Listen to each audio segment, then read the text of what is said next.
هو حسام حسن مش عارف ماله ومال الاهلي عمال يخبط امبارح في المؤتمر الصحفي كان بيخبط. قال لك انا عندي ماتشات وديه، احتمال على ماتشات وديه يوم 2 ل 10 6. في نفس الوقت ده يوم 2 6 الاهلي هيسافر امريكا عشان خاطر كاس العالم للانديه، عنده ماتش يوم 15 الفجر.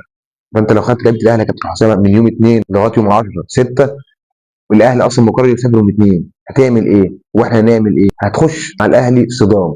فلائحه الفيفا او الفيفا بعت في شهر 11 اللي فات الاتحادات، قالت لهم ما فيش لعيبه تروح المنتخبات اثناء فتره كاس العالم للانديه الا لو في ماتشات مهمه، تصفيات كاس عالم، تصفيات افريقيا كده. لكن انت كابتن حسام عندك ماتشين ودي يعتبر يعني.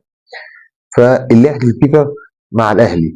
فانت يا كابتن حسام يا ريت الايام الجايه تحسن علاقتك مع الاهلي، لان العلاقه كده هتبقى مش حلوه وهنبقى كلنا ضد جمهور الاهلي. لو ضدك خلاص. واحنا على فكره كجمهور اهلي كنا اكتر جمهور فرحان بتعيين حسام حسن لتدريب منتخب مصر.